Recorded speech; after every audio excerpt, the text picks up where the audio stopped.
The Evangel incarnate, none other than the Lord Jesus Christ, once said, "Suffer not the children come to me, for theirs is the kingdom of heaven." This statement significantly captures a Christian mandate that is to provide our children an education that does not only provide them an education that satisfies their academic and physical being, but more importantly, their spiritual being. This is the mandate from which sprang the vision captured by the pioneers of the Luwakan Baptist Church Christian Education Center. In 1981, Pastor Larry Domingo caught the vision, which he then shared to Miss Carmen Cawaon Langao, who was the Bible woman at that time. The burden impressed in their hearts caused them to work together and brought this matter to the Board of Deacons, which was then discussed to the congregation for the final decision. And with this, the LBC Preschool, an extension of the Sunday School ministry, started. There were 10 enrollees and each child was charged with affordable tuition fee amounting to 25 pesos. This was the first preschool in the community. From then on, God continued to bless the ministry by bringing in more pupils and providing able teachers. Miss Sonia Bendaen Anapin, a church worker assigned in Antamo and Luwakan Itogon, would come once in a while to help Miss Langao in the endeavor. On its second year of operation, Miss Jonna Cosil Madera joined the teaching staff since a nursery class was opened. The Sunday school classrooms of the church wings were utilized as classrooms during weekdays. In 1984, another worker, Ms. Nemesha Bawaan Kawaon, accepted the call to take part in the mission. She was a witness to the dramatic increase in the number of enrollees, a compelling force that made her to stay for 2 years before accepting the call to start preschool ministry at Camp 6. In 1985, Pastor Larry Domingo was called back to his hometown in Lawag, Ilocos Norte.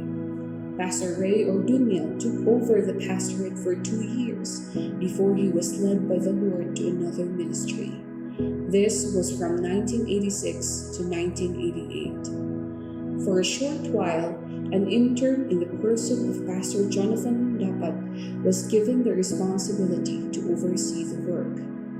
Then, in 1990 to 2005, Pastor Graciano Salgen was installed and served the school and the church for 15 years. Throughout those years, God has proven His faithfulness in supplying the needs of the school for finances and teachers. A line of teachers, mostly from the church, joined the teaching staff.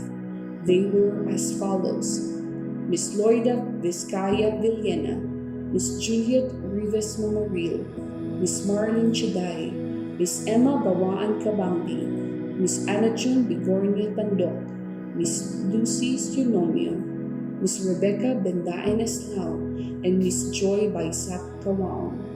In 2000, Miss Carmen Cawaon Langao decided to venture into new ministry, and Miss Theodosia Dahimov was called to take her post.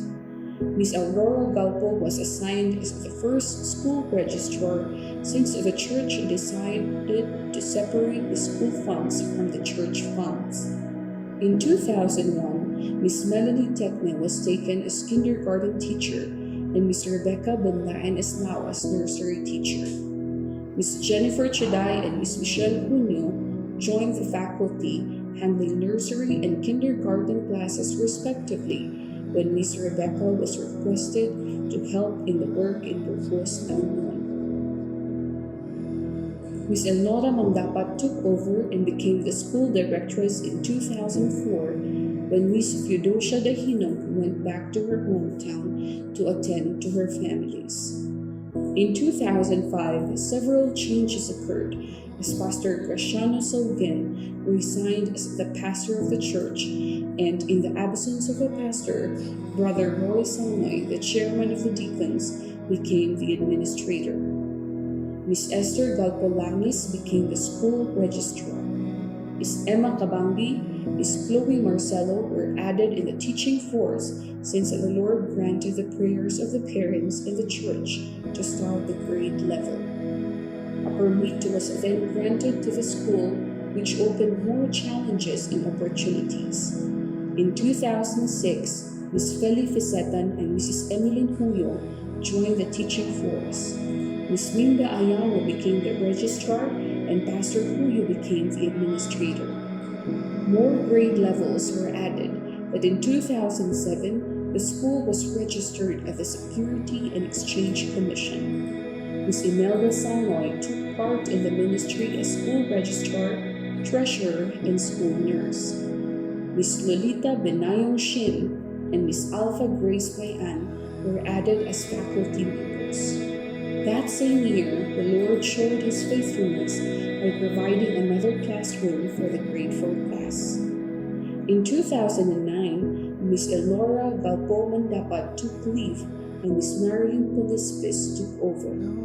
Because of the increase in the number of pupils and works, Miss Rita Madle was requested to share her expertise as an educator and to serve as assistant principal to Miss Palistis.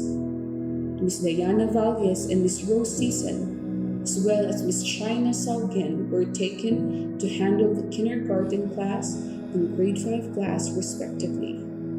More classrooms in a mini park, hele, and industrial rooms were then built to comply with the requirements of DepEd.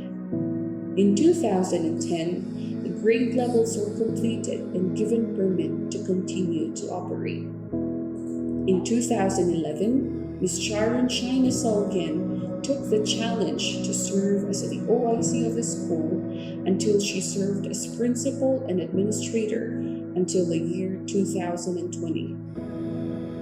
Mr. Aljan Chalay co-labored with her as assistant principal for 2 years, starting in 2018. During this time, both the preschool and elementary were given recognition by the Department of Education in 2013.